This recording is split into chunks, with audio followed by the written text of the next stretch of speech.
17 సంవత్సరాలకే రాజకీయ ప్రస్థానం మొదలు పెట్టడం జరిగింది. నాన్నగారు మరి మంత్రిగా అనేక ఎన్నికలు మేము ఫేస్ చేయడం జరిగింది. ఫస్ట్ తారీఖు సెలవైనా కూడా ఫస్ట్ తారీఖుకే శాలరీలు ఇస్తాం. నేను ఆల్రెడీ రాజకీయం ఉన్న కుటుంబంలో పుట్టాను కాబట్టి నేను కొత్తగా రాజకీయాలకు ఎంటర్ అవ్వాల్సిన అవసరం రాలేదు. Name any course we have it. అసలు ఆ పర్స్పెక్టివ్ ఏంటి? మీరు పాలిటిక్స్ ని ఎలా డిఫైన్ చేస్తారు? డెఫినేషన్ మారిపోయింది రాజకీయాలు. రాజకీయాలంటే సేవ చేయడానికి కాదు. రాజకీయం అంటే వ్యాపారం చేసుకోవడానికి. కామెంట్ చేస్తారు, నెగిటివ్ మాట్లాడతారు. ఉండాల్సిన క్వాలిటీస్ ఏంటని మీరు అనుకుంటున్నారు? పొలిటీషియన్ కాదు, లీడర్. మనకు అధికారం అంటే పదవి లేదు కనుక అనుకున్న అభివృద్ధి అవ్వలేదు. అది డిలే అవుతున్న మాట వాస్తవం. ఓకే. సో ఈవేళ ప్రస్తుతం కలెక్టర్ ఆఫీస్ అద్దె బిల్డింగ్ లో ఉంది. సో బొజ్జనకొండ ఎక్కడ అసలు ప్రపంచంలోనే ఇది ఆల్మోస్ట్ 4వ 5వ స్థానం. ఒక ఇండస్ట్రియల్ హబ్ కింద అనకాపల్లి అనేటువంటిది ఎస్టాబ్లిష్ అవుద్ది. Every youth if they can act and be a part of the government, then definitely government will be success. So 1800 మందిలో ఆల్మోస్ట్ 267 మంది చనిపోయారు. అంకుల్ మాకు ఎవరు లేరు, మీరే కానిచ్చేసేయండి అంత్యక్రియలు. మా అమ్మతో ఒక వీడియో తీయగలరా చనిపోయిన తర్వాత? అంటే నేను ఒక చిన్న రీసెర్చ్ చేశాను. ఇప్పుడు అడగబోయే క్వశ్చన్ కొంచెం ఇబ్బంది పెడుతుంది. మీకు చాలా అగ్రెషన్ ఎక్కువ అని. తప్పుగా అనుకోవట్లేదు, కరెక్ట్ గానే అనుకుంటా ఉన్నారు. ఎందుకంటే నా కోపం ఎక్కువ. దాడి అంటే ఏదైనా నిక్కచ్చిగా ధైర్యంగా అడగగలుగుతారు అవతలోడు ఎవరైనా. నమస్కారం and welcome to the very first episode of our podcast. నేను మీ host Dushyant Shivaji and you're watching Y can play. ఇప్పుడు మనం మాట్లాడుకోబోయేది కేవలం సక్సెస్ గురించి కాదు, because we bring you the voice that matters. ఇప్పుడున్న మన జనరేషన్లో చాలా మంది సక్సెస్ వెనకాతలు పరిగెడుతున్నారు. ఎట్ ద సేమ్ టైం ఒక్క చిన్న ఫెయిల్యూర్ వస్తే వెంటనే గివ్ అప్ అయిపోతున్నారు. లైఫ్ అంటే కేవలం సక్సెస్ మాత్రమే కాదు, failure, struggle and the rise, ఇవన్నీ కలిసి ఉంటేనే life. That's why can plug this here to remind you one single failure doesn't define your life. And today's guest is the perfect example of this journey. ఒక political legend family నుండి వచ్చిన వ్యక్తి. NT Ramarao గారి time నుంచి Telugu Desam party సిద్ధాంతాలను పాటిస్తూ అదే లెగసీని continue చేస్తూ అనకాపల్లిలో ఒక పొలిటికల్ లీడర్గా ప్రజల దగ్గరే ఉంటూ ప్రజల సమస్యల కోసం పోరాడిన వ్యక్తి. కానీ ఆయన జర్నీ అక్కడితో ఆగలేదు. As a chairman of Daddy Institute of Engineering and Technology, thousands of students' life ni shape చేస్తూ ఫ్యూచర్ జనరేషన్ కి ఒక డైరెక్షన్ గా నిలిచారు.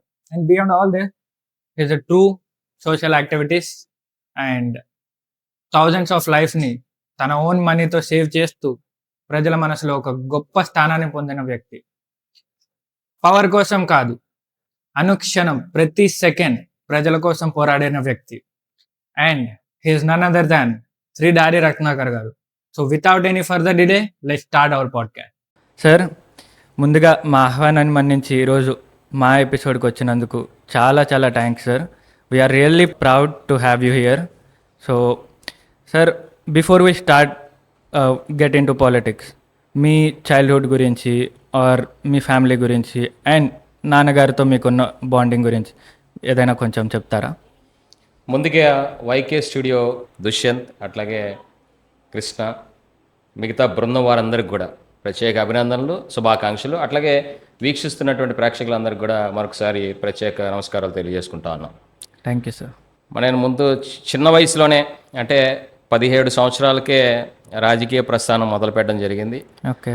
నాన్నగారు నేను పుట్టిన దగ్గర నుంచి కూడా నాన్నగారు అప్పటికే మంత్రిగా ఉండడం, మా ఇంట్లో గన్మ్యాన్లు, అట్లాగే పైలట్లు, ఎస్కార్ట్ జీపులు, పోలీస్ సిబ్బంది, ఈ పహారాలో నా విద్యాభ్యాసం అంతా కొనసాగడం. సో ఇంటి దగ్గర ఎప్పుడు కూడా వందల మంది జనాలు చిన్నప్పటి నుంచి నేను చూస్తూ పెరిగినటువంటి విధానం. సో ఆ ప్రక్రియలో భాగంగానే నేను కూడా నాన్నగారు మరి మంత్రిగా అనేక ఎన్నికలు మేము ఫేస్ చేయడం జరిగింది. అందులో ముఖ్యంగా 1985 ఎన్టీ రామారావు గారు పార్టీ స్థాపించిన తర్వాత నాన్నగారు 85లో ఎమ్మెల్యేగా గెలుపొందడం. అది ఆ గెలుపొందిన తర్వాత ప్రజలకి అందుబాటులో ఉంటా, నిత్యం ప్రజల్లో ఉంటూ ప్రజా సమస్యల పరిష్కారం కోసం నిరంతరం పోరాడతా. సో అధికారంలో ఉన్న ప్రతిపక్షంలో ఉన్న అదే పాత్ర పోషిస్తా. ఇవాళ అనేక అభివృద్ధి కార్యక్రమాలకి చిరునామా దాడి డివిఆర్ అనేటువంటిది ఆవేళ ప్రజల్లో ఒక భరోసాని నమ్మకాన్ని కలిగించడం. ఒక్కసారి ఎమ్మెల్యేగా గెలిచిన తర్వాత అనకాపల్లి నియోజకవర్గంలో రెండోసారి ఎమ్మెల్యేగా గెలవడం అనేటువంటిది అప్పటి వరకు జరగలేదు కంటిన్యూగా. చాలా ఫస్ట్ టైం 85 ఎమ్మెల్యేగా గెలిచిన తర్వాత 85 ఎన్నికలు, 89లో మళ్ళీ ఎలక్షన్స్, 1994లో ఎన్నికలు, 1999 ఎన్నికలు ఎమ్మెల్యే ఎలక్షన్స్. ఓకే. వరుసగా 4 కంటిన్యూస్ టర్మ్స్ ఎమ్మెల్యేగా గెలుపొందినటువంటి ఏకైక వ్యక్తి దాడి వీరభద్రరావు గారు. ఈ రోజుకి ఆ చరిత్రని ఎవరు కూడా తిరగరాయలేకపోయారు. అట్లాగే ఎమ్మెల్సీగా 2007 నుంచి 2013 వరకు ఒక ఎమ్మెల్సీగానే కాకుండా రాష్ట్రంలోనే రెండవ ద్వితీయ స్థానం, అంటే గవర్నర్ గారు, ముఖ్యమంత్రి గారు, తర్వాత మూడో స్థానం ఎవరిదంటే లీడర్ ఆఫ్ అపోజిషన్. అవును. ఆ లీడర్ ఆఫ్ అపోజిషన్ స్థానాన్ని 6 సంవత్సరాల పాటు నిర్వహించినటువంటి ఘనత కూడా నాన్నగారికి దక్కింది. 1994 ఎన్నికలు, ఆ ఎన్నికల నుంచి కూడా నేను ఎన్నికల్ని నిర్వహించడం, పార్టీ కార్యాలయంలో ఇన్ఛార్జిగా ఉండడం. సో ఇంటి దగ్గర బస్తాలు జెండాలు, బ్యాంటింగ్లు, కరపత్రాలు ఇవన్నీ వస్తే ఆ జెండాలు రోడ్ల మీద కట్టడం, సో బంటింగ్స్ 4 రోడ్ల జంక్షన్లో తోరణాలు కట్టడం, ఇవన్నీ మేమే చేసేవాళ్ళం. అంటే కార్యకర్తలు అందరం కలిపి. అప్పుడు ఎవరు లేబర్ని పెట్టడం కానీ, లేకపోతే హోర్డింగ్లు కట్టడానికి కాంట్రాక్ట్ ఇవ్వడం కానీ ఇటువంటి ఏం లేవు. సొంత డబ్బులతో కార్యకర్తలు అందరూ కూడా మా నాయకుడు గెలవాలి అనేటువంటి ఉద్దేశంతో ఆ కార్యకర్త స్వచ్ఛందంగా వచ్చి వాళ్ళందరూ కూడా వాళ్ళ డబ్బులతో వాళ్ళు కార్యక్రమాలు చేసి ఏ రోజు కూడా ఏది ఆశించకుండా అటువంటి రాజకీయ నేపథ్యంలో మనం ఎన్నికలు నిర్వహించడం జరిగింది. ఆ రోజులు 94 ఎన్నికలు కానీ, 99 ఎన్నికలు కానీ, 2004 ఎన్నికలు కానీ, 2009 ఎన్నికలు కానీ, అన్ని ఎన్నికల్ని మేము క్షుణ్ణంగా మేమందరం నేను ప్రత్యక్షంగా పార్టిసిపేట్ చేయడం జరిగింది. సో ఆ అనుభవాల ద్వారా రాజకీయం అంటే ప్రజలకు సేవ చేయాలనేటువంటి ఉద్దేశంతో సో నేను కూడా అదే రాజకీయ దానిలో కొనసాగి మరి ఈరోజు కూడా అదే ప్రజాసేవలో నిమగ్నమై ప్రజలందరూ కూడా సేవ చేసుకునేటువంటి అదృష్టం కూడా నాకు కలిగిందని నేను ఎప్పుడు భావిస్తూ ఉంటాను. సో అందులో భాగంగానే ఈరోజు మీ ముందు కూర్చోడానికి కూడా ప్రజలు నాకు అవకాశం ఇచ్చారు. సార్, దాడి వీరభద్రరావు గారు అంటే ఇప్పుడు అనకాపల్లిలో ఒక పొలిటికల్ లెజెండ్. సో మీ చిన్నప్పటి నుండి ఇప్పటి వరకు ఆయన దగ్గర నుండి మీరు నేర్చుకున్న విషయాలు ఏమైనా మాతో షేర్ చేస్తారా? అంటే అభివృద్ధి అంటే రాజకీయాల్లో ఏంటంటే మా ప్రాంతాన్ని అభివృద్ధి చేయాలి, నా హయాంలో శాశ్వత కట్టడాలు నిర్మించి నాకంటూ ఒక ప్రత్యేకమైనటువంటి పేరు తెచ్చుకోవాలి అనేటువంటి ఆకాంక్ష ఉండాలి ప్రతి ప్రజాప్రతినిధికి కూడా. సో అటువంటి ఆకాంక్ష ఉన్నటువంటి నాన్నగారు కూడా ఈవేళ శాశ్వత కట్టడాలని అనక చరిత్రలో చిరస్థాయిగా నిలిచిపోయేటువంటి కట్టడాలు అంటే ఫర్ ఎగ్జాంపుల్ ఈవేళ ఇక్కడ మనం కూర్చున్నటువంటి ఎన్టీఆర్ మార్కెట్ యార్డు 33 ఎకరాల సువిశాల ప్రాంతంలో ఎన్టీఆర్ మార్కెట్ యార్డ్ నిర్మాణం చేయడం జరిగింది. ఎన్టీఆర్ రింగ్ రోడ్ ఇవాళ ఏదైతే రింగ్ రోడ్ వాడుతా ఉన్నాం రైల్వే స్టేషన్కి, ఇదంతా అడవిలో ఉండేది, అన్ని తోటలు ఉండేవి ఇక్కడ. సో దీన్ని మళ్ళీ రైతులందరినీ కూడా ఒప్పించి లేదు ఇక్కడ ఒక బైపాస్ రోడ్డు కావాలి, మెయిన్ రోడ్డుకి ధీటుగా ఆల్టర్నేటివ్ రోడ్డు కావాలనేటువంటి ఉద్దేశంతో రైతులు కూడా సహకరించి వాళ్ళ భూముల్ని స్వచ్ఛందంగా ఇవ్వడం జరిగింది. దాని ద్వారానే ఈవేళ ఎన్టీఆర్ రింగ్ రోడ్ని ఈవేళ నిర్మించడం జరిగింది.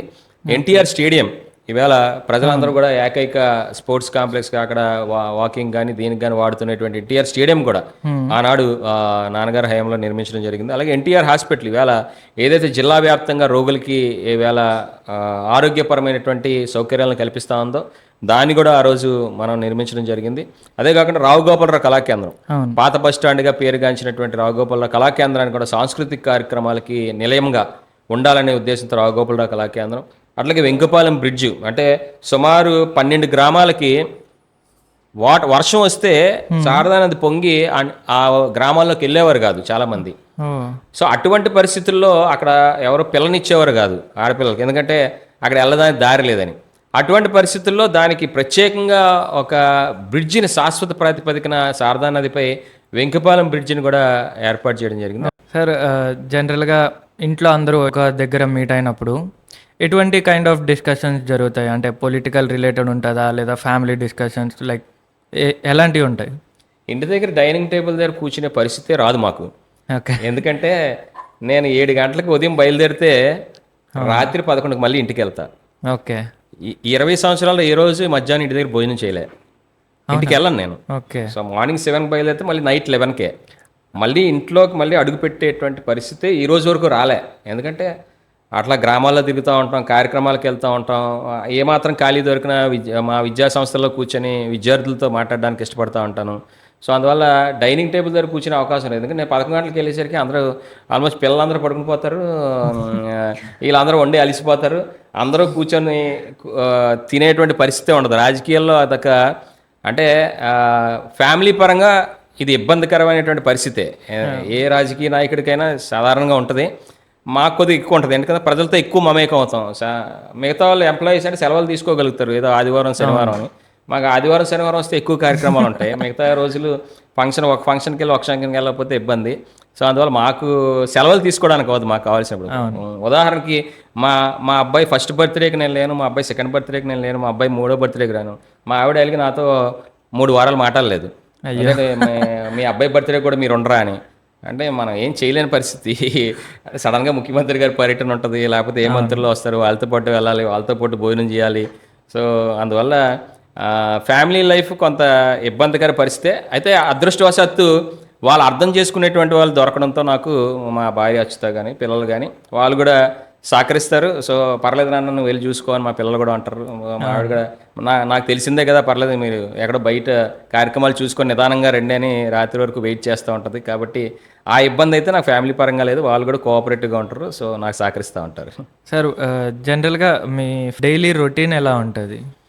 అదే ఇప్పుడు ఇందాక చెప్పినట్టుగా మార్నింగ్ 7 స్టార్ట్ అయితే ఇంటి దగ్గర నుంచి రాత్రి 11 వరకు ఉంటాయి. షెడ్యూల్స్ ముందుగా ప్రణాళిక ప్రకారం షెడ్యూల్స్ ప్రకారం కొన్ని వేసుకుని ఉంటాయి. అయితే కొన్ని అకస్మాత్తుగా కొన్ని ప్రజా ఉద్యమాలు ఉంటాయి, కొన్ని యాక్సిడెంట్ కేసెస్ ఉంటాయి.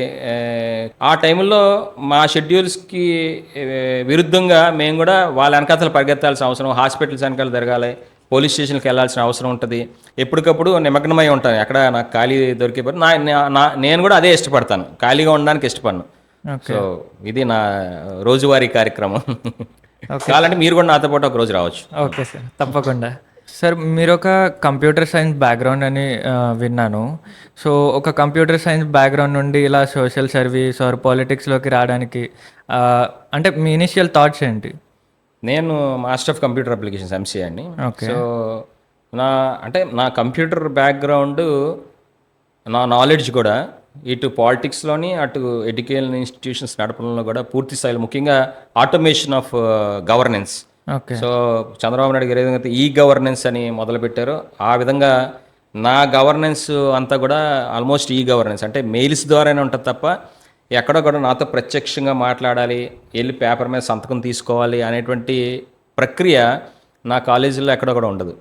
సో నేను అక్కడ కాలేజీలో ఉన్నా లేకపోయినా, అమెరికాలో ఉన్నా లేదా బయటకు తిరిగినా ఎక్కడా కూడా ఆ గవర్నెన్స్ అంటే అడ్మినిస్ట్రేషన్ ఎక్కడ ఆగకుండా ఆ విధానాన్ని నేను దాన్ని అలవర్చుకున్నాను. అంటే నా సంస్థల్లో దాన్ని ఇంప్లిమెంట్ చేయగలిగాను. సో అది నాకు యాక్చువల్గా కంప్యూటర్ అప్లికేషన్స్ బ్యాక్గ్రౌండ్ వల్ల ఈ క్యాప్ ఆటోమేషన్స్ కానీ, లేకపోతే జీమెయిల్ అవుట్లుక్ విధానంలో జీమెయిల్ వాళ్ళతో కొలాబరేషన్స్ కానీ, ఇవన్నీ కూడా నేనే ఫస్ట్. అలాగే బ్యాంకింగ్ సెక్టర్లో మేము ఇంప్లిమెంట్ చేసిన బ్యాంకింగ్ ఫైనాన్స్ సెక్టర్లో మా ఇన్స్టిట్యూషన్స్లో ఏ రోజు కూడా ఇప్పటికి ఆల్మోస్ట్ 22 సంవత్సరాల నుంచి ఫస్ట్ తారీఖుకే శాలరీలు ఇస్తాం మా స్టాఫ్కి. ఫస్ట్ తారీఖు సెలవైనా కూడా ఫస్ట్ తారీఖు 7వ తారీఖుకి జీతాలు పడతాయి. ఎలాగా అన్నది ఎవరికి అర్థం అవ్వదు. బ్యాంక్ సెలవు ఆ రోజు అయినా నేను జీతాలు ఇస్తా, పబ్లిక్ హాలిడే అయినా నేను జీతాలు ఇస్తా, వరదలు వస్తాయి అయినా నేను జీతాలు ఇస్తా, కోవిడ్ టైం అయినా జీతాలు ఇచ్చాను. సో ఎట్లా అంటే ఈ నెట్ బ్యాంకింగ్ అని, సో బ్రాంచ్కి ఏ విధంగా ప్రావిజన్ ఉంటుందో సో అదే నేను కూడా తీసుకున్నా. సో బ్రాంచ్ మేనేజర్ చేయలేని కూడా నేను చేయొచ్చు.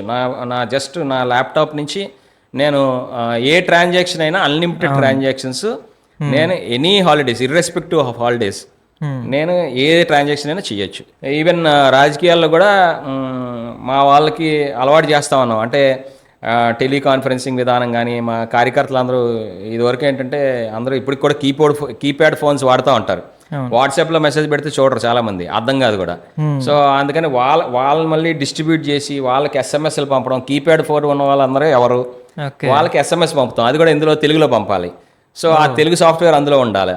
సో ఇవన్నీ కూడా ఆలోచన చేసి క్షుణ్ణంగా అవన్నీ కూడా నేను టెక్నాలజీని ఇంప్లిమెంట్ చేసుకోగలుగుతున్నాను. అది నాకు అడ్వాంటేజ్. సో అంటే మీకు ముందే పాలిటిక్స్లోకి రావాలనే థాట్ ఉండేదా? నాకు ముందే అంటే థాట్ నాకు నా అంతటా నేను క్రియేట్ చేసుకోవడం కాదు, పరిస్థితుల ప్రభావం మూలంగా నేను ఆల్రెడీ రాజకీయం ఉన్న కుటుంబంలో పుట్టాను కాబట్టి నేను కొత్తగా రాజకీయాలకు ఎంటర్ అవ్వాల్సిన అవసరం రాలేదు. నా పుట్టుకే రాజకీయాల్లో ప్రయాణం కొనసాగింది. సో దాంతో నేను కూడా దాంతో పాటు కొనసాగాల్సిన పరిస్థితి ఏర్పడింది. సో ఆ విధంగా ఏంటంటే నాకు కూడా ఇంట్రెస్ట్, అంటే ప్రజలకు సేవ చేయాలి, ఏదో మనకంటూ మనం నిరూపించుకోవాలి, మనకు అవకాశం వచ్చింది కాబట్టి 10 మందికి ఉపయోగపడితే మంచిది అనేటువంటి ఉద్దేశంతోనే నేను కూడా ప్రజాసేవలో నిమగ్నమై ఉన్నాను. విద్యావేత్తగా మీ ప్రస్థానం గురించి, లైక్ మీ ప్రారంభం గురించి కొంచెం చెప్తారా మాకు? నాన్నగారి టైంలో 1982లో డైమండ్స్ కాన్వెంట్ హై స్కూల్ని ఏర్పాటు చేశారు. మొట్టమొదటిసారిగా ప్రైవేట్ స్కూల్ని అనకాపల్లి జిల్లా, విశాఖ రూరల్ జిల్లాలో, అప్పుడు అనకాపల్లి జిల్లా కాదు, విశాఖ రూరల్ జిల్లాలో మొట్టమొదటి private school diamonds convent high school 1981లో.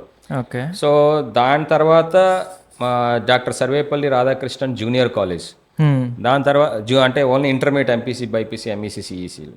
దాని తర్వాత 1993లో దాడి వీరనాయుడు డిగ్రీ కాలేజ్. సో దాని తర్వాత ఇంక అక్కడితో నాన్నగారు అవన్నీ ఏర్పాటు చేశాక దాన్ని నేను టేక్ ఓవర్ చేసుకోవడం జరిగింది. ఓకే. నేను టేక్ ఓవర్ చేసుకున్న తర్వాత 1997లో డివిఎన్ పీజీ కాలేజ్ అని ఎంసీఏ కాలేజ్ని ప్రత్యేకంగా ఏర్పాటు చేశాను. ఎందుకంటే నేను ఎంసీఏ చదవాలంటే వైజాగ్ వెళ్ళేవాడిని, ఇక్కడక్కడ కాలేజీలు ఉండేవి కాదు. సో నేను ఆ సీట్ సంపాదించుకోవడానికి చాలా ఇబ్బంది పడాల్సి వచ్చింది. ఎంసెట్ రాయడానికి నేను 6 రాష్ట్రాలు తిరిగాను ఇంజనీరింగ్ చదవడానికి. కేసెట్ రాశాను, టీసెట్ రాశాను, అన్ని చోట్ల తిరిగాను. మా ఫ్రెండ్స్ అందరితో కలిపి మేమందరం కలిపి రాసేవాళ్ళం. ఇవన్నీ తిరిగినప్పుడు ఇదేంటి మన అనకాపల్లిలో ఉండి విశాఖపట్నంలో ఉండి ఇంజనీరింగ్ సీట్స్ రాబట్టుకోవడానికి ఇన్ని రాష్ట్రాలు మనం తిరగాల, ఇంతమందిని బతిమాలుకోవాలా అని చాలామంది ఆడపిల్లలు నాతో పాటు చదివిన మా కొలీగ్స్ అమ్మాయిలు, వాళ్ళ తల్లిదండ్రులు ఏంటంటే నువ్వు అనకాపల్లి దాటి నువ్వు ఎక్కడికి వెళ్ళడానికి లేదు, నేను చదివించడానికి కాదు, చదువు ఆపేశారు చాలామందిని, మా ఫ్రెండ్స్ని. సో అప్పుడు నేను చూసాను, లేదు అనకాపల్లిలో కూడా మనం స్టార్ట్ చేయాల్సిన అవసరం ఉంది అని అప్పుడు ఎంసీఏ కాలేజ్ని 97లో నేను పెట్టడం జరిగింది. అట్లాగే దాని తర్వాత 2001లో దాడి సత్యనారాయణ కాలేజ్ ఆఫ్ ఎడ్యుకేషన్ అని బీఈడి కాలేజ్, దాన్ని ఏర్పాటు చేయడం జరిగింది. తర్వాత 2006లో, సో అప్పుడు కొద్దిగా రాజకీయాల్లో కొద్ది బ్రేక్ దొరికింది మాకు 1 ఇయర్. 2004లో నాన్నగారు ఓడిపోవడం జరిగింది. సో ఆ 2 ఇయర్స్ ఖాళీ దొరికింది మాకు, అంటే యాక్టివ్ పాలిటిక్స్లో కూడా ఈ టైం దొరికింది కదా. ఆ టైంలో 2 ఇయర్స్లో 2004 to 2006 ఇంజనీరింగ్ కాలేజ్ స్థాపించడానికి నాకు అవకాశం దొరికింది. సో 2006లో ఏఐసిటి పర్మిషన్ అయ్యి తీసుకొచ్చి, గవర్నమెంట్ పర్మిషన్ తీసుకొచ్చి 2006లో ఇంజనీరింగ్ కాలేజ్ స్థాపించడం. అందులో బీటెక్, ఎంటెక్, డిప్లొమా, పిహెచ్డి అన్ని కోర్సెస్ని, ఎంబీఏ, ఎంసీఏ అన్ని కోర్సులని ఇప్పుడు ఏర్పాటు చేయడం జరిగింది. ఇప్పుడు అనకాపల్లి జిల్లాలో ఏ విద్యార్థి కూడా చదువు కోసం బయటికి వెళ్ళాల్సిన అవసరం లేదు. You name any course we have it. So ఒక్క మెడికల్ కాలేజ్ తప్ప. సో అన్నీ ఉన్నాయి, అన్ని క్వాలిటీ ఎడ్యుకేషన్ అందిస్తా ఉన్నాం. సో చదువుకునేటప్పుడు ముఖ్యంగా మా దగ్గర అమ్మాయిలు ఎక్కువ మంది చదువుతారు, ఎందుకంటే 68% అమ్మాయిలు. ఎందుకంటే సేఫ్టీ, సెక్యూరిటీ మా దగ్గర. చాలా మంది అడుగుతారు నన్ను, సార్ బ్రాంచ్లు ఎందుకు పెట్టలేదు, విశాఖపట్నం సిటీలో పెడితే డబ్బులు వస్తాయి కదా మీకు. సో అట్లాగే హైదరాబాద్లో, అప్పుడు హైదరాబాద్ అంతా కలిసి ఉండేది కదా, మేము అందరం ఎక్కువ హైదరాబాద్ తిరిగేవాళ్ళం అసెంబ్లీ, అక్కడ పెట్టొచ్చు కదా. చాలామంది మాకు కొలాబరేషన్ అంటే జాయింట్గా చేసుకుందాము అని అడిగేవారు. కానీ మేము కేవలం అనకాపల్లి పరిసర ప్రాంత వాళ్ళకు ఉపయోగపడడానికే ఈ విద్యా సంస్థలు పెట్టడం జరిగింది. సో మేము కమర్షియల్గా నడపడానికి మాకు ఇంట్రెస్ట్ లేదు, అందుకని వేరే చోట్ల ఎక్కడ కూడా మేము కాలేజీలు కానీ విద్యా సంస్థలు కానీ మేము నెలకొల్పం. అసలు ఆ పర్స్పెక్టివ్ ఏంటి, మీరు పాలిటిక్స్ని ఎలా డిఫైన్ చేస్తారు? పాలిటిక్స్ అనేది ఏంటంటే ప్రభుత్వాన్ని అనుసంధానం చేసుకొని, అధికారులతో సమన్వయం చేసుకొని ప్రజాసేవ చేయడం. ఇదివరకు రోజుల్లో, ఇప్పుడు కాదు, దురదృష్టవశాత్తు కేవలం ప్రజాసేవ చేయడానికి రాజకీయాల్లోకి వచ్చేవారు. అలాగే చేశారు కూడా. కానీ జస్ట్ ఒక 10-15 సంవత్సరాల నుంచి ఆ డెఫినేషన్ మారిపోయింది రాజకీయాలకి. రాజకీయాలంటే సేవ చేయడానికి కాదు, రాజకీయం అంటే వ్యాపారం చేసుకోవడానికి, రాజకీయం అంటే భూ కబ్జాలు చేయడానికి, రాజకీయం అంటే సెటిల్మెంట్లు చేయడానికి, ఇటువంటి దృక్పథం మార్చేశారు కొంతమంది దురదృష్టవశాత్తు. అందుకే యువతరం రాజకీయాల మీద ఆసక్తి చూపట్లే. ఇదివరకు అసెంబ్లీకి వెళ్ళడానికి అందరూ కూడా క్యూ కట్టేవారు, పిల్లల్ని తీసుకుని వెళ్ళి అసెంబ్లీ చూపిద్దాము, మాకు పాసులు ఇప్పించండి అని అడిగేవారు. అసెంబ్లీలో ఒక డెలిబరేషన్స్, మంచి డెలిబరేషన్స్ జరిగేవి. సమస్యల మీద అక్కడ డిబేట్ జరిగేది. అవును. కానీ ఇప్పుడు దురదృష్టవశాత్తు పర్సనల్గా తిట్టుకునేటువంటి స్థాయికి వెళ్ళిపోయింది. అవును. ఈవేళ అసెంబ్లీ చూడాలంటే భయపడుతున్నారు, పిల్లలకి చూపించడానికి భయపడుతున్నారు. ఎందుకంటే తిట్టుకుంటున్నారు, కొట్టుకుంటున్నారు, మైకులు విసిరేస్తున్నారు, ఇరిపేస్తున్నారు. సో ఇటువంటి పద్ధతిలో అంటే రాజకీయ నాయకులు అంటే వీళ్ళ అనేటువంటి ఒక చిన్న చూపు యువతరం మీద కలుగుతూ ఉంది. ఇది చాలా ప్రమాదం. సో రిఫార్మ్స్ని తీసుకురావడానికి రాజకీయాలు అవసరం. ఈవేళ ఒక సామాన్యుడు, ఒక యువతరం, ఒక కామన్ మ్యాన్ రిఫార్మ్స్ని తీసుకురాలేడు, రిఫార్మ్స్ని కోరుకుంటాడు అంతే. కానీ తీసుకురాగలిగేటువంటిది కేవలం రాజకీయాలే. రాజకీయ నాయకుడిగా మనం లేకపోతే, ప్రజాప్రతినిధిగా మనం లేకపోతే, మనం ఏదైతే సమాజంలో మార్పు కోరుకుంటా ఉన్నామో ఆ మార్పుకి ఈవేళ ప్రక్షాళన చేయడం కానీ లేకపోతే రిఫార్మ్స్ని తీసుకురావడం కానీ కేవలం రాజకీయాల ద్వారానే అవుతుంది. సో మీ అభిప్రాయం ఏంటి? అంటే పొలిటికల్ లీడర్ వాళ్ళంటే ఉండాల్సిన క్వాలిటీస్ ఏంటని మీరు అనుకుంటున్నారు? ఫస్ట్ థింగ్, ప్రజాసేవ చేయాలనేటువంటి సంకల్పం, దృక్పథం రెండు ఉండాలి. రెండోది పేషెన్స్, సహనం అనేటువంటి చాలా అవసరం. రాజకీయాల్లోకి వచ్చినప్పుడు ఎదుటోళ్ళు తిడతారు, కామెంట్ చేస్తారు, నెగిటివ్ మాట్లాడతారు, ప్రజలు విమర్శిస్తారు, కొందరు పొగుడుతారు, కొందరు తాళం కడతారు. ఇవన్నీ ఉంటాయి, అది సహజం. దాని అన్నిటికీ ప్రిపేర్ అయ్యే రాజకీయాల్లోకి వెళ్ళాలి. మూడోది అత్యంత ఇంపార్టెంట్, నిజాయితీ, హానెస్టీ.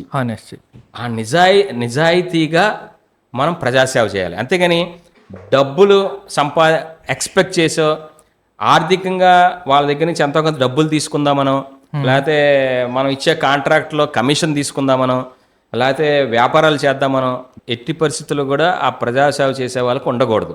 ఈ 3 లక్షణాలు కంపల్సరీగా ఉంటేనే వాళ్ళు సక్సెస్ఫుల్ లీడర్ అవుతారు. పొలిటీషియన్ కాదు, leader. Coming to past, present and future of Anakapalli, అంటే చిన్నప్పటి నుండి నాకు తెలిసి మీరు ఎన్నో డెవలప్మెంట్స్ ఆర్ ఎన్నో చేంజెస్ చూసుంటారు అనకాపల్లిలో.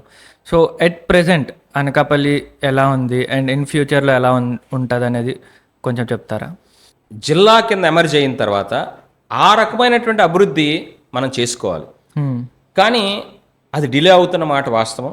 ఓకే. సో ఈవేళ ప్రస్తుతం కలెక్టర్ ఆఫీస్ అద్దె బిల్డింగ్లో ఉంది, ఎస్పీ ఆఫీస్ అద్దె బిల్డింగ్లో ఉంది, చాలా ఆఫీసులు, గవర్నమెంట్ ఆఫీసులు అద్దె బిల్డింగ్లో ఉన్నాయి. ఇది యాక్సెప్టబుల్ కాదు. అంటే గవర్నమెంట్ నిధులతో ఇంకా నేను మొన్న కూడా ముఖ్యమంత్రి గారికి విన్నవించాను. సో గవర్నమెంట్ సైట్లు ఉన్నాయి మన దగ్గర, జీవీఎంసీ సైట్ కానీ, డీసీఎంఎస్ సైట్లు కానీ, వీటన్నిటిలో కూడా ప్రభుత్వ ఆఫీసులు అన్నీ ఒకే కాంప్లెక్స్లో ఒక 9 అంతస్తుల బిల్డింగ్లో కడితే ప్రజలందరూ ఒక పని మీద వస్తే అది ఆఫీసర్లు అందరూ ఒకచోటే దొరికితే, సో ప్రజలు చక్కగా ఎవరి దగ్గరికి వెళ్ళి వాళ్ళ దగ్గరికి ఆ పని కోసం వెళ్ళి ఇంటికి ఆ సమస్య పరిష్కారం చేసుకుని ఇంటికి వెళ్ళిపోతే every public will be happy. So ఆ రకమైనటువంటి ప్రతిపాదన పెట్టాం, అది అమల్లో తీసుకొస్తాం. అట్లాగే కొండకర్ల ఆవ టూరిజం కింద డెవలప్ చేయాలి, కానీ ఇంకా డబ్బులు మంజూరు అవ్వక అది కూడా ఆగిపోయింది. సో కొండకర్ల ఆవలో ఏంటంటే బ్యూటిఫుల్, ఎక్కడా ఉండదు, కేరళలో ఉంటుంది.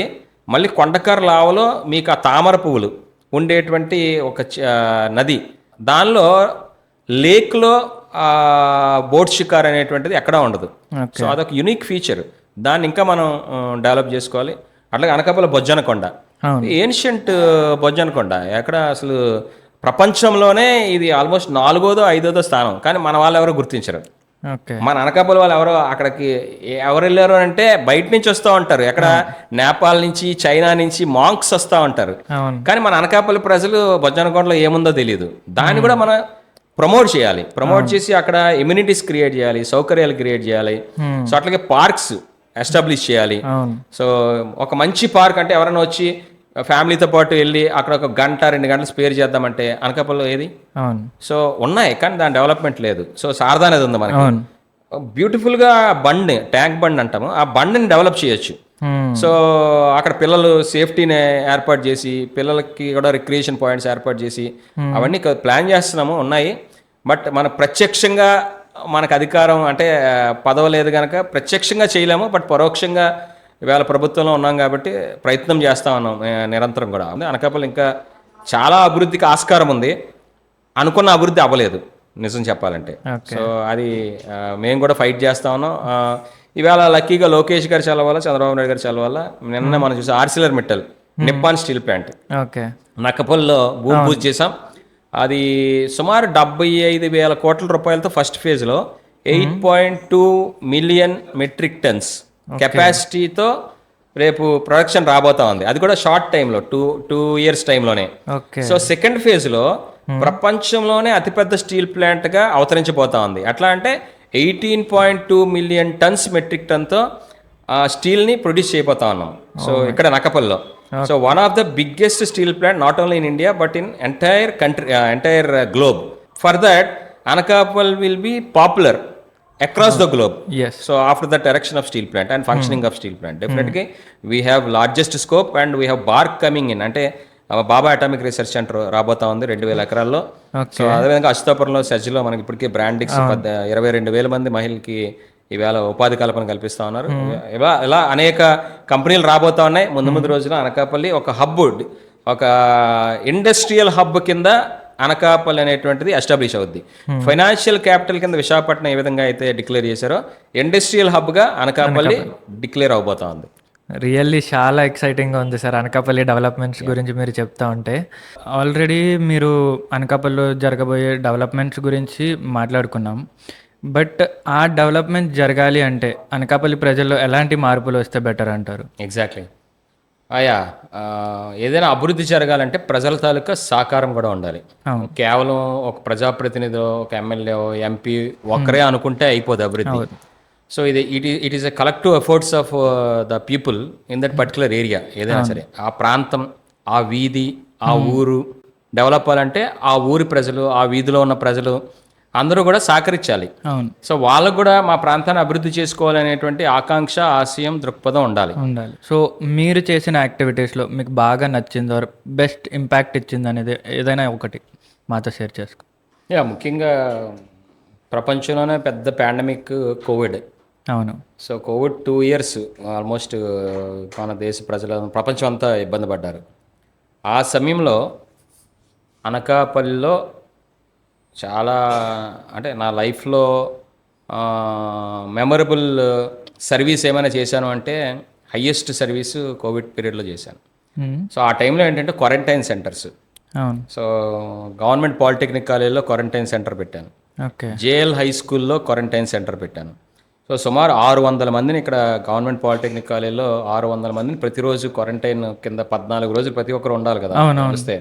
సో ఆ విధంగా అక్కడ మెయింటైన్ చేసి దానికి రోజు ఫుడ్ సప్లై చేసేవాళ్ళం.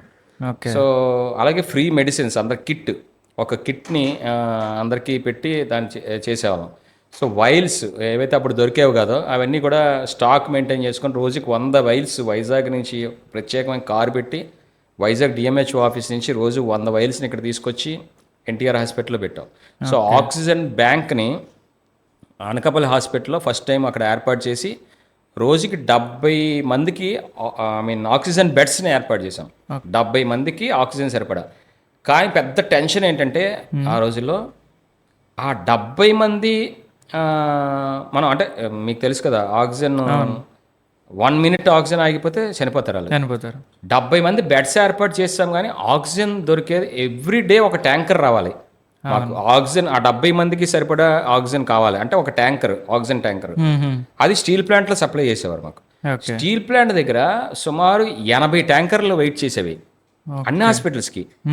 మొత్తం మన శ్రీకాకుళం, విజయనగరం, వైజాగ్, అనకాపల్లి అన్ని హాస్పిటల్కి స్టీల్ ప్లాంట్ వల్లే ఇవ్వాలి. సో అది లైన్, క్యూ అనమాట, ప్రయారిటీ. ఆ క్యూలో రావాలంటే సుమారు 72 గంటలు పట్టేది మన ట్యాంకర్ రావాలి ఫిల్ చేయాలంటే. కానీ ఇది 24 గంటలే ఆక్సిజన్ వచ్చేది ఒక ట్యాంకర్ మాకు. 24 గంట అయిన తర్వాత ఆటోమేటిక్గా 70 మంది చచ్చిపోతారు ట్యాంకర్ రాకపోతే. ఆ టెన్షను నరకం అనమాట. అంటే పడుకోవడానికి అవ్వదు, ఏమైందో అనవసరంగా పెట్టామే 70 మందికి పెట్టి, లేకపోతే వీళ్ళు ఇక్కడ పెట్టకపోతే ఏకేజీచ్కో ఎక్కడికో వెళ్ళిపోయి ఉండేవారు. VIMS, Visakha institute of medical sciences అని వైజాగ్లో, అక్కడ లార్జ్ స్కేల్లో ఆక్సిజన్ ఉండేది. అక్కడ కలెక్టర్లు వీళ్ళు మానిటర్ చేసేవారు. సో ఇప్పుడు మన జిల్లా అవ్వలేదు, మన కలెక్టర్ వాళ్ళు ప్రత్యేకంగా లేరు. సో ప్రయారిటీ అంతా వైజాగ్లో ఉండేది, అనకాపల్లిలో ఎవరు పట్టించుకునేవారు కాదు. సో ఆ రకమైన పరిస్థితుల్లో రోజు స్టీల్ ప్లాంట్ దగ్గరికి వెళ్ళి మన ట్యాంకర్ని ప్రయారిటీలో పెట్టించి, లక్కీగా అక్కడ అధికారులు, జిఎంలు, సీజీఎంలు చాలా సహకరించారు, ట్యాంకర్లు ఇచ్చేవారు. సో ఆల్మోస్ట్ ఫుల్ సూట్ మేమందరం కూడా రోజు సూట్లు వేసుకొని అన్నీ కానీ నేను కానీ హాస్పిటల్స్లో, ఐసీయూలో చనిపోయిన వాళ్ళు చనిపోతే వాళ్ళు ఎవరో కూడా తెలియదు ఎవరికి. అంటే వాళ్ళు వచ్చి తెలిసేది కాదు, బయట ప్రపంచానికి ఎవరు చనిపోయారో లోపల చనిపోయిన వాళ్ళు తెలిసేది కాదు. తెలిసేది కాదు. సో మళ్ళీ మేము ఆధార్ కార్డు తీసి వాళ్ళ పిల్లలు అమెరికాలో ఉంటే వాళ్ళకి ఫోన్ చేస్తే వాళ్ళ పిల్లలు మాకు ఫోన్ చేసి, అంకుల్ మాకు ఎవరు లేరు, మీరే కానిచ్చేసేయండి అంత్యక్రియలు అయ్యో. అని చెప్పే రోజులు. ఒక్క ఫోటో తీసి పంపిస్తారా మా నాన్నది, మా అమ్మది ఒక వీడియో తీయగలరా చనిపోయిన తర్వాత అని అమెరికా ఉన్న పిల్లలు అడుగుతూ ఉంటే, సో ఆఖరికి అక్కడ స్టాఫ్ని, మన ఎన్టీఆర్ హాస్పిటల్ స్టాఫ్ కేశవ్ అని వీళ్ళని చాలామంది వాళ్ళని పెట్టి ఆ ఫోటోలు వీడియోలు తీసి లాస్ట్ మినిట్లో అవి అప్లోడ్ చేసే వాళ్ళకి, సో ఎంత డబ్బు అయినా ఇస్తాం, 2 లక్షలైనా 3 లక్షలైనా మీరు అంత్యక్రియలు చేసేయండి అనేవారు. వాళ్ళకి డబ్బు ప్రధానం కాదు. కానీ ఎవడు టచ్ చేసేవాడు ఎవడు, అంత్యక్రియలు చేసేవాడు ఎవడు, అవును, ఎవరు లేరు కదా. శ్మశానం తీసుకెళ్ళేవాడు ఎవడు, అందరిని కలిసికట్టుగా తీసుకెళ్ళి వ్యాన్లో ఎక్కిచ్చేసేవాళ్ళం. సో ఆ టైంలో మళ్ళీ వీళ్ళకి ప్రత్యేకంగా అంత్యక్రియలు చేసే వీడియో కూడా మళ్ళీ వాళ్ళకి పంపించేవాళ్ళం. ఇవాళకి అనేక మంది ఇవాళకి కూడా మా నాన్నగారు మీ వల్ల బతికారండి, మా అబ్బాయి మీ వల్ల బతికాడండి, మీ వల్ల బతుకుతున్నామండి, మీ వల్ల మా పిల్లలు పెళ్లి చేయగలిగామండి అని ఇప్పటికీ ఎక్కడికి వెళ్ళినా కూడా చెప్తా ఉంటే అదొక లైఫ్ టైం సాటిస్ఫాక్షన్. అంటే ఎవరికి అవకాశం రాదు. లక్కీ మేము కూడా లైఫ్ అండ్ డెత్ మేము అవేళ కోవిడ్లో వెళ్తే మా ఇంట్లో కూడా వెళ్తే మళ్ళీ ఇంటికి రావడానికి అవ్వదు. ఎందుకంటే స్నానం చేయాలి, వేడి నీళ్ళు చేయాలి, ఆ తర్వాత ఇంట్లోకి వెళ్ళాలి. అంటే రకరకాల ప్రాబ్లమ్స్లో కూడా అవన్నీ చేయగలిగాం. లక్కీగా అనకాపల్లి వాస్తవ్యం చాలా మందిని కాపాడగలిగాం. ఇంచుమించు 1800 మందిని ట్రీట్ చేసాం. సో 1800 మందిలో ఆల్మోస్ట్ 267 మంది చనిపోయారు. బాగా తెలిసిన వాళ్ళు చనిపోయారు, అందరూ చనిపోయారు. బట్ ఏం చేయలేకపోయాం. బట్ చాలా మందిని కాపాడగలిగాం. That is the highest satisfaction ఈ రోజు కూడా. సార్, అనకాపల్లి అంటే జనరల్గా బెల్లానికి చాలా ఫేమస్ కదా. సో ఆ బెల్లం పండించే రైతుల కోసం ఆర్ తయారు చేసే రైతుల కోసం మీరు ఎలాంటి చర్యలు తీసుకుంటున్నారు? అదే ప్రస్తుతం నేను అనకాపల్లి వ్యవసాయదారుల సంఘం, విశాఖ రైతు సంఘం అని ఫెడరేషన్ అని ఉండేది, విశాఖ ఫార్మర్స్ ఫెడరేషన్. దానికి ప్రెసిడెంట్, జిల్లా ప్రెసిడెంట్. ఓకే. సో మాకు ఏబీఆర్ రైతు భారతి అని మా దగ్గర 387 మంది ఫార్మర్స్ ఉంటారు మా అసోసియేషన్లో. ఇక్కడ మీరు చూసే ఉంటారు, హైవే పక్కన రైట్ సైడ్ కానీ లెఫ్ట్ సైడ్ కానీ పంట పొలాలు ఉంటాయి. సో వాళ్ళందరూ మా మెంబర్సే. సో మేము నిత్యం కూడా ఈ గ్రాయిన్స్ 33 గ్రాయిన్లు ఉన్నాయి అనకాపల్లిలో. అంటే శారదా నదిలో వచ్చే నీరు సముద్రంలో కలిసి వేస్ట్ అయిపోతూ ఉంటుంది. సో దాన్ని డైవర్ట్ చేసి గ్రాయిన్స్ కట్టి మా పొలాలకి డైవర్ట్ చేసాం. ఇక్కడ రైతులందరికీ కూడా తంపాల గ్రాయిన్ కానీ, సీతానగరం గ్రాయిన్ కానీ, నరసాపురం గ్రాయిన్ కానీ, అనేక గ్రాయిన్లు ఇవన్నీ కూడా. సో అట్లాగే అనకాపల్లి షుగర్ ఫ్యాక్టరీ, అది పెద్ద మనకి నష్టం. షుగర్ ఫ్యాక్టరీ మూసివేయబడింది. సో ఫండ్స్ లేక దాంతో ఏంటంటే చెరుకు వేయడం మానేశారు రైతులందరూ కూడా. సో షుగర్ ఈవేళ ఏంటంటే దాన్ని యాన్సిలరీ ప్లాంట్ కింద జాగ్రీ పౌడర్ ఇప్పుడు అంతా ఫేమస్గా ఉంది. జాగ్రీ పౌడర్ ఇప్పుడు అందరూ వాడుతున్నారు. సో ఆ జాగ్రీ పౌడర్ తయారు చేయడానికి ఈ ఫ్యాక్టరీని మళ్ళీ రీఓపెన్ చేసి యాన్సిలరీ యూనిట్స్ కింద తయారు చేసి ఓపెన్ చేయాలనేటువంటిది మా తాలూకు ఆలోచన. తెలుగుదేశం పార్టీ మోస్ట్లీ ఎక్కువ ఫార్మర్స్ మీద ఫోకస్ చేస్తుంది. సో మీరు అంటే అనకాపల్లి ఫార్మర్స్ కోసం ఏమేమి చేద్దాం అనుకుంటున్నారు? లైక్ అప్కమింగ్ ఆర్ స్కీమ్స్ ఏమైనా డెవలప్ చేద్దాం అనుకుంటున్నారా? అదే అంటే అగ్రికల్చర్లో కూడా అండి ఇప్పుడు ఏఐ ఆర్టిఫిషియల్ ఇంటెలిజెన్స్ వచ్చింది. సో డ్రోన్ టెక్నాలజీలో ఈవేళ డ్రోన్ సర్వే మా ఇన్స్టిట్యూట్ నుంచి పెట్టాము. డ్రోన్ సర్వే చేసి మన వాటర్ క్వాంటిటీ ఎంత ఉందో అసెస్ చేసి మన రిపోర్ట్ ఇచ్చేవచ్చు రైతులకి. అట్లాగే విత్తనాలు ఏదైతే స్ప్రింక్లింగ్ ఉందో అది కూడా మనం డ్రోన్ ద్వారా వేయచ్చు. కానీ ఇక్కడ రైతులు అడాప్టబిలిటీ లేదు. అంటే వీళ్ళ పాత పద్ధతులు ట్రెడిషనల్ మెథడ్లో వ్యవసాయం అలవాటు, ఈ కొత్త మెకనైజ్డ్ అగ్రికల్చర్ అనేటువంటిది వీళ్ళకి అలవాట్లేదు. రాయలసీమలో అలవాటు చేశారు, బాగా వాడుతూ ఉన్నారు. సో ఇక్కడ కానీ ఇంకా మాన్యువల్ ప్రాసెస్లోనే, దానివల్ల ఏమవుతుందంటే అగ్రికల్చర్ లేబర్ దొరకట్లేదు. ఈ టెక్నాలజీని కానీ మనం వాడినట్టయితే అగ్రికల్చర్ చిన్న రైతులు మన దగ్గర 1-2 ఎకరాలే, కానీ అక్కడ ఏంటంటే భూస్వాములు 50 ఎకరాలు ఒక్కొక్క రైతు. అందుకని అక్కడ చేయగలిగారు, ఇక్కడ మనం చేయలేకపోతున్నాం. గ్రూప్ ఆఫ్ ఫార్మర్స్ యూనిట్ కింద రావాలి, క్లస్టర్ కింద. మన రైతులు రావటం లేదు, అది ఎడ్యుకేట్ చేస్తా ఉన్నాం. ఎడ్యుకేట్ చేసి వాళ్ళందరూ క్లస్టర్ కింద ఏర్పాటు చేయగలిగితే డెఫినెట్గా ఈ డ్రోన్ టెక్నాలజీ ద్వారా కొంత ఇంప్రూవ్మెంట్ చేయొచ్చు, ఈల్డ్ తీసుకురావచ్చు, అంటే రాబడి తీసుకురావచ్చు. సో అది ట్రై చేస్తున్నాము. సార్, ఇప్పుడు మీరు చెప్పిన ఈ డ్రోన్ టెక్నాలజీకి ఐ థింక్ యూత్ అనేది ఈజీగా హెల్ప్ఫుల్ అవుతుంది. సో ఇప్పుడు అంటే జనరల్గా ఒక గవర్నమెంట్ చేంజ్ అవ్వాలన్నా లేదంటే జనరల్ ఏదైనా డెవలప్మెంట్ అవ్వాలన్నా యూత్ రోల్ అనేది మోస్ట్ ఇంపార్టెంట్. సో దాని గురించి మీరు ఏమని చెప్తారు? లైక్ యూత్ ఏ విధంగా డెవలప్మెంట్కి హెల్ప్ఫుల్ అవుతుంది? అదే యూత్ వాళ్ళు చదువుకునే టైంలోనే విద్యాభ్యాసంతో పాటుగా ఎడ్యుకేషన్తో పాటుగా కూడా ఏంటంటే సమాజానికి మనం సర్వ్ చేయాలి. అంటే సమాజానికి కూడా మన తల్లిదండ్రులకి ఏ విధంగా అయితే మనం రుణం తీర్చుకుంటామో మనం పెరిగినటువంటి సమాజంలో కూడా సమాజానికి కూడా తిరిగి ఇవ్వాలి మనం అవును. అనేటువంటిది ప్రతి యువతలో మనం మైండ్ సెట్ తీసుకురావాలి మార్పు. అంటే నేను ఉద్యోగం చేసుకోవడానికే చదువుతున్నాను, నేను వ్యాపారం చేసుకోవడానికే చదువుతున్నాను అనేటువంటి దృక్పథం నుంచి నాతో పాటు సమాజానికి కూడా నేను ఎంతో కొంత తిరిగి ఇవ్వాలి. అవును. మన భారతదేశానికి కూడా తిరిగి ఇవ్వాలి. దేశభక్తి సమాజానికి తిరిగి అనేటువంటిది మనం ఇంకల్కేట్ చేయాలి స్టూడెంట్కి. అది వాళ్ళు చదువుతున్న దశ నుంచి కూడా మనం అలవాటు చేయాలి. అంతేగాని వాళ్ళు ఒక స్టెప్కి వెళ్ళిపోయి ఉద్యోగాల్లో జాయిన్ అయిపోయినాక మనం ఏం మార్పు తీసుకురాలేము వాళ్ళలో. అవును. సో చదువుతున్నప్పుడే వాళ్ళకి ఆ రెస్పాన్సిబిలిటీని మనం ఇండ్యూస్ చేయాలి. చేసి ఈ సమాజం ఈ రోడ్డును వెళ్తున్న గోతులు పడ్డాయి అక్కడ, లేకపోతే అక్కడ నష్టం జరిగింది, అక్కడ ఏదో బ్యారికేడ్ అడ్డుగా ఉంది, లేకపోతే ఒక స్పీడ్ బ్రేకర్కి పెయింట్ వేయలేదు, ఎవరో రాత్రిపాటు పడిపోతా ఉన్నారు. పడిపోతే అందరూ మనం సోషల్ మీడియాలో ఫోటో తీసి పెట్టడం సులువే. తీసి ఫోటో పెట్టిన తర్వాత నువ్వు అక్కడ అడ్డంగా మళ్ళీ యాక్సిడెంట్ జరగకుండా ఏదో చెయ్యి, అక్కడ అడ్డంగా ఏదో పెట్టు, అక్కడ ఆ గొయ్యి కనబడకుండా ఒక బ్యారికేడ్ పెట్టు, లేకపోతే ఒక పొల్ల పెట్టి దానికి ఒక జెండా పెట్టు. అవి చేయకుండా అందరూ కెమెరాలు తీస్తానంటే సో నా నష్టాన్ని పూడ్చేవాడేవాడు, నష్టం జరగకుండా అడ్డుకునేవాడేవాడు. So every people, every youth, if they can act and be a part of the government, then definitely government will be successful. So development can be possible. So ఆ విధంగా యూత్ని మనం ఇన్వాల్వ్ చేయాలి. So as a part of the government వేరే కాదు. Government ఎవరు? మనమే. We the people are the government, not the MLA, not the MP alone. Yes, they are also responsible, but they are not only responsible. వాళ్ళొక్కరే responsible కాదు, మనం కూడా రెస్పాన్సిబుల్లే. నేను government, నేను ప్రభుత్వాన్ని. మనం కట్టే ట్యాక్సుల ద్వారా ప్రభుత్వం నడుస్తూ ఉంది, మనం కట్టే ట్యాక్సుల ద్వారా అధికారులకు జీతాలు ఇస్తూ ఉన్నారు. సో ఇవన్నీ కూడా మనలో మన అవేర్నెస్ క్రియేట్ చేసినట్లయితే youth can do miracles. Sir, ఇప్పటి వరకు యూత్ గురించి మీరు మాట్లాడారు, బట్ మీరు యాజ్ ఎ డైట్ చైర్పర్సన్ కింద మీరు కొన్ని వేల మంది స్టూడెంట్స్ని చూస్తూ ఉంటారు. సో వారిలో కొంతమంది డాక్టర్, కొంతమంది ఎంటర్ప్రైనర్స్ ఆర్ కొంతమంది ఇంజనీర్స్ అవుతూ ఉంటారు. సో మీరు ఎలా కేర్ తీసుకుంటారు వాళ్ళు రైట్ పాత్ ఆర్ రాంగ్ పాత్లో వెళ్తున్నారని? యా, ఇందాక నేను ఆల్రెడీ చెప్పాను, ఈ students are the upcoming citizens. అందువల్ల ఇప్పుడు స్టూడెంట్ లైఫ్లో వాళ్ళలో కానీ మార్పు తీసుకురాగలిగితే డెఫినెట్గా మనం అనుకున్న రిజల్ట్స్ సాధించగలుగుతాం. ఏ రకమైన మార్పు? వాళ్ళు చదువుతున్నప్పుడే మనం ముఖ్యంగా ఫస్ట్ థింగ్ ఏంటంటే డిసిప్లిన్, రెండు క్యారెక్టర్ బిల్డింగ్. ఈ రెండు ప్రతి ఒక్కరికి అవసరం.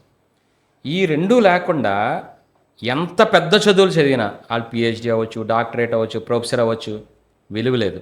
ఎందుకు ఉపయోగపడరు సమాజానికి.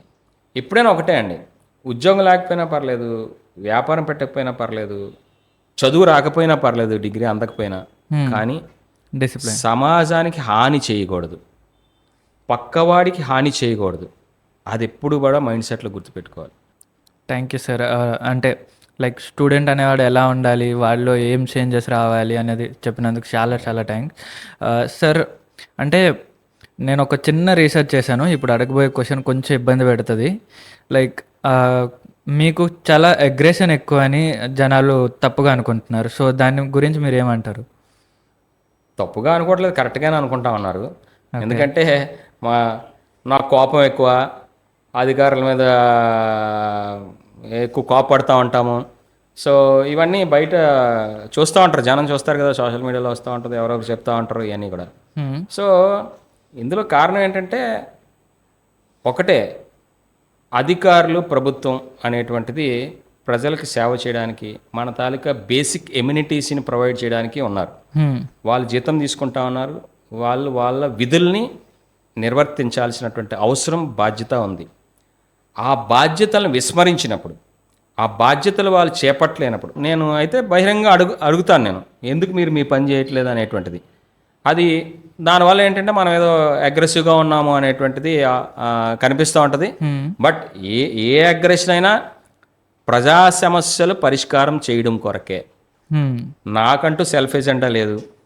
నాకేదో పని చేయమనో, లేకపోతే మేమేదో భూమి కబ్జా చేయడానికో, లేకపోతే నాకేదో మద్యం వ్యాపారమో, లేకపోతే సారా వ్యాపారమో, ఇసుక వ్యాపారం దానిలో సాయం చేయమని అడగట్లేదు. నాకేం అలాంటి వ్యాపారాలు లేవు మాకు. అందుకని మేమెందుకు భయపడాలి? అవును. సో అందుకని ప్రజల కోసం పని చేయమని అడుగుతా ఉన్నాము, పని చేయమని డిమాండ్ చేస్తాము. అందులో తప్పేం లేదు. కాబట్టి అయినా ఏదేమైనా మీరు అన్నది కరెక్ట్. ఇదివరకు రోజులు ఇంకా అగ్రెసివ్గా ఉండేవాళ్ళం, ఇప్పుడు చాలా తగ్గిపోయాం. సో బట్ ఇది స్టిల్ మేము ఎప్పుడైనా సరే మాకున్న బ్రాండ్ ఏంటంటే దాడి అంటే ఏదైనా నిక్కచ్చిగా ధైర్యంగా అడగగలుగుతారు అవతలోడు ఎవరైనా. మేము అధికారంలో ఉన్నా ప్రతిపక్షంలో ఉన్నా అనవసరం. మాకు పదవి ఉన్నా లేకపోయినా దానితో పని లేదు. ప్రజల సంక్షేమం కోసం, ప్రజా సమస్యల పరిష్కారం కోసం ఏ అధికారినైనా నిలదీస్తాము అనేటువంటిది ప్రజల భరోసా. అది ఎప్పటికీ కొనసాగిస్తాం. సో ఫైనల్లీ ఒక క్లారిటీ అంటూ ఇచ్చేసారు సార్ అనకాపల్లి ప్రజలకి. సో సార్ ఫైనల్లీ మీరు యూత్కి ఇచ్చే మెసేజ్ ఏంటి? యూత్ అందరూ కూడా రెస్పాన్సిబుల్గా ఉండాలి ఫస్ట్ థింగ్. సో మీకు కూడా బాధ్యతలు ఉన్నాయి అనేటువంటిది గుర్తించాలి. సో మన కోసమే కాకుండా సమాజం కోసం కూడా కొంత సమయాన్ని, కొంత మీ తాలూకా ఎనర్జీని, అంటే సర్వీస్ అంటే అందరూ ఏమనుకుంటారంటే అరే డబ్బులు ఖర్చు పెట్టాలేమో, నా దగ్గర డబ్బు లేదు కదా, నేను ఇంకా సంపాదించట్లేదు కదా, నేను ఎట్లా సర్వీస్ చేస్తాను సమాజానికి అనుకుంటారు. అవును. It is not the question of money. Service is not at all money. Money is secondary. Service అంటే ఏంటి? నా తాలూకా టైంని కేటాయించడం, నా తాలూకా ఎనర్జీని కేటాయించడం. సో యూత్కి ఇప్పుడు ఈ రెండు అవైలబుల్గా ఉంటాయి. ఈజీ ఎనర్జీ, యాంపిల్ ఎనర్జీ ఉంటుంది యూత్ దగ్గర. తెలుగుదేశం పార్టీ గురించి తెలుగుదేశం పార్టీ మీద మీకున్న అభిమానం గురించి ఏదైనా చెప్తారా? అభిమానం ఒక ఎత్తు, అనుబంధం ఒక ఎత్తు. అంటే తెలుగుదేశం పార్టీతో మాకున్నటువంటి అనుబంధం రాష్ట్రంలో అతి తక్కువ మందికి ఉంటుంది. ఎందుకంటే ఎన్టీ రామారావు గారితో ప్రయాణం చేసినటువంటి కుటుంబం మాది. నాన్నగారు కానీ, అమ్మ కానీ, నేను కానీ, చెల్లి కానీ, మేమందరం కూడా ఎన్టీ రామారావు గారు హైదరాబాద్లో హ్యాబిట్స్ ఇంటికి ప్రతిరోజు తెల్లవారి 5 గంటలకి, ప్రతిరోజు తెల్లవారి 5 గంటలకి ఆయన రూమ్లో ఉండేవాళ్ళం. సో ఆయన రూమ్ ఎంత అంటే 10x10 సైజు, 10x10 సైజు మాత్రమే రూము. ఆయన అలాగే 2 కుర్చీలు, పక్కన సోఫా, అంతే. ప్రతిరోజు ఉదయం 5 గంటలకు మా నాన్నగారు మమ్మల్ని లేపేసి, నేను అప్పుడు 8th 9th 10th చదివేవాడిని. మా చెల్లి అయితే 5th క్లాస్ చదివేది. మా ఇద్దరిని లేపేసి తీసుకెళ్ళిపోయారు. మేము అక్కడ కూర్చుంటే మాకు ఒక లోటా పాలు ఇచ్చేవారు ఆయన. వాళ్ళిద్దరు మాట్లాడుకునేవారు. సో అప్పుడే బాలకృష్ణ గారు వీళ్ళందరూ అప్పుడే వచ్చారు. మద్రాసులో ఉండేవారు బాలకృష్ణ గారు. వాళ్ళు ఎన్టీ రామారావు గారి దగ్గర మేము అప్పుడు చిన్నపిల్లలు వాళ్ళు చూసేవాళ్ళం. ఏంటి ఇలా మాట్లాడుకుంటున్నారు, ఏదో సినిమాలో చూసినట్టున్నాం అని అనుకునేవాళ్ళం. సో ఆ విధంగా ఏంటంటే ఎన్టీ రామారావు గారితో అనుబంధం. అట్లాగే బ్రహ్మశిస్వామిత్ర షూటింగ్ అరకులో తీశారు. లాస్ట్ పిక్చర్ ఎన్టీ రామారావు గారిది. అరకులో 23 రోజులు ఉన్నారు ఆయన. 23 రోజులు కూడా ఉదయం టిఫిన్, మధ్యాహ్నం భోజనం నేనే తీసుకెళ్ళి అనకాపల్లి నుంచి వెళ్ళి తీసుకెళ్ళేవాడిని. సో భోజనం రోజు క్యారేజ్ మాదే. మా సమక్షంలో ఆయన క్యారేజ్ ఓపెన్ చేసుకొని ఆయన భోజనం చేసేవారు, అందరినీ పిలిచేవారు, అందరికీ పెట్టేవారు, మా గురించి చెప్పేవారు. ఆ విధంగా ఏంటంటే ఆనాటి నుంచి ఆ అనుబంధం ఎన్టీ రామారావు గారితో. అట్లాగే చంద్రబాబు నాయుడు గారి పాదయాత్ర, నేను జిల్లా అధ్యక్షుడిగా ఉన్నప్పుడు చంద్రబాబు నాయుడు గారి పాదయాత్ర పాయికరాపేట దగ్గర నుంచి విశాఖపట్నం స్టీల్ ప్లాంట్ దగ్గర మీరు చూసే ఉంటారు, పైలాన్ ఒకటి ఉంటుంది, టోల్గేట్, పాత టోల్గేట్ దాటిన వెంటనే ఆ పైలాన్ నేనే నా సమక్షంలోనే ఓపెన్ చేశాము. మా హయాంలోనే సుజనా చౌదరి గారు మేము కలిసి నిర్మాణం చేసాము. శివాజీ కరెక్ట్, శివాజీ పార్క్ దీని దగ్గర. సో అది చేసాము. మొత్తం పాదయాత్ర కూడా 13 రోజుల పాటు పాదయాత్ర నేను జిల్లా అధ్యక్షుడిగా ఉండి నిర్వహించడం జరిగింది. అదొక అదృష్టం. ఆ పాదయాత్ర ఆయన కాలు నొప్పులు ఉండేవి, పక్కనేమో మట్టి అది వేసి రోలింగ్ చేసి ఆయనకి నొప్పి లేకుండా ఆ ఏర్పాట్లన్నీ నేను చేయడం జరిగింది. రోజుకి 3,000 మంది 4,000 మంది జనాల్ని పాదయాత్రలో భాగస్వాముల్ని చేయడం జరిగింది. ఆ తర్వాత అయిపోయిన తర్వాత పాదయాత్ర ముగింపు కూడా 3 లక్షల మందితో ఆంధ్ర యూనివర్సిటీ ఇంజనీరింగ్ కాలేజ్ గ్రౌండ్స్లో నా అధ్యక్షతన నేను ఏర్పాటు చేశాను 3 లక్షల మందితో బహిరంగ సభ. అబ్బా. అది అతిపెద్ద బహిరంగ సభ. దాన్ని చంద్రబాబు నాయుడు గారు కూడా, నా అదృష్టం ఏంటంటే ఒక ఇంటర్వ్యూలో చంద్రబాబు నాయుడు గారు నన్ను పొగిడారు. ఓకే. సో రత్నాకర్ లాంటి యువత రావాలి, చక్కగా చేశాడు పాదయాత్ర, నా పాదయాత్ర అంతా ఎక్సలెంట్గా చేశాడని చెప్పి ఆయన పొగడడం జరిగింది. ఇవన్నీ తెలుగుదేశం పార్టీతో, అలాగే భువనేశ్వరి గారు, మేము అంటే ఎన్టీఆర్ మెమోరియల్ ట్రస్ట్ ఉంది, దాని ద్వారా మేము అనేక బ్లడ్ డొనేషన్స్ చేస్తూ ఉంటాము. ఓకే. సో ఆవిడ కూడా సేవా కార్యక్రమాలు నిర్వహిస్తున్నారు, ఎన్టీఆర్ మోడల్ స్కూల్ ఇవన్నీ కూడా. సో అందులో కూడా మేము ఎప్పటికప్పుడు వాళ్ళకి దానిలో భాగస్వాములు అవుతా ఉన్నాం. సో లోకేష్ గారితో కూడా సన్నిహిత సంబంధాలు మాకున్నాయి. బాలకృష్ణ గారు అయితే మేము పూర్తి స్థాయిలో చక్కగా బోల్డ్ అని అనేక కార్యక్రమాలు నిర్వహించడం జరిగింది. బాలకృష్ణ గారిని తీసుకొచ్చి ఎన్టీ రామారావు విగ్రహాలు అవి కూడా ఓపెన్ చేయించడం జరిగింది. ఓకే. సో ఇవన్నీ మాకున్నటువంటి అనుబంధం వేరే ఎవరికి దక్కలేదు, అదొక ప్రౌడ్ మూమెంట్ మాకు. అవును. సో ఎన్టీ రామారావు గారితో, చంద్రబాబు నాయుడు గారితో, లోకేష్ గారితో 3 జనరేషన్స్, ఎన్టీ రామారావు గారి పిల్లలు హరికృష్ణ గారితో, బాలకృష్ణ గారితో, రామకృష్ణ గారితో, అవును. వాళ్ళందరితో మాకు ఇప్పటికీ కూడా సత్సంబంధాలు ఉన్నాయి. వావ్. హరికృష్ణ గారు చనిపోయారు. సో జూనియర్ ఎన్టీఆర్తో కానీ అందరితో కూడా సత్సంబంధాలు ఉన్నాయి. ఆ రకంగా మాకు తెలుగుదేశం పార్టీతో అనుబంధం మాకు ఒక గర్వకారణం. చాలా బాగుంది సార్, మొత్తం 3 జనరేషన్స్ని కవర్ చేశారు. So sir, thank you so much for joining us today. మీ ఎక్స్పీరియన్స్ ఆర్ మీ చైల్డ్హుడ్, తెలుగుదేశం పార్టీతో మీకున్న అనుబంధం, అండ్ నాన్నగారి గురించి మీరు షేర్ చేసింది, ఎడ్యుకేషన్ గురించి కానీ, మీరు చేసిన సోషల్ యాక్టివిటీస్, చారిటీస్ గురించి, అండ్ అప్కమింగ్ అనకాపల్లి విజన్ ఎలా ఉండబోతుంది, అండ్ యూత్ రోల్ ఎలా ఉంటుంది, ఇవన్నీ షేర్ చేసినందుకు చాలా చాలా thanks sir. And we are really proud to have you here. Thank you so much for coming sir. Okay, thank you అండి.